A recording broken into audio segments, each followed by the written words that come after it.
筲箕灣居屋東桃苑有居民遊行，反對政府將附近一幅地皮招標用嚟起私樓。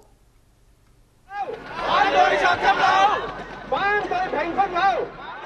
反對地皮招標嘅東桃苑居民喺筲箕灣示威，喺鐵絲網綁上紅絲帶，話呢度係蚊營地，以前係小巴站。小巴站搬走空置10幾年之後，政府最近招標俾發展商起私樓，認為唔能夠接受。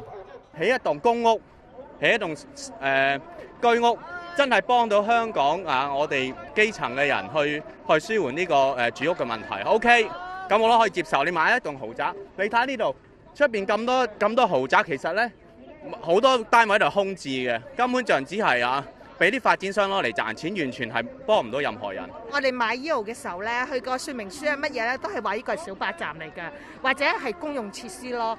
就唔係話起一棟樓咯。業主立案法團代表亦都擔心起樓會阻礙通風，佢哋遊行去城規會，要求將土地改劃為政府機構或社區用地。政府招標出售嗰幅地，距離東桃苑有幾近啦？喺東桃苑嘅門口行出嚟，只要2步就到啦。呢幅臨海地皮面積大約470平方米，同東桃苑一樣劃為甲類住宅用地，所以無需經城規程序。按而家規劃限制，可以起最高120米住宅大廈。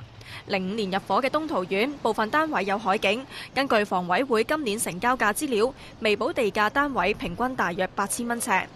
無線電視記者藍海瑩報導。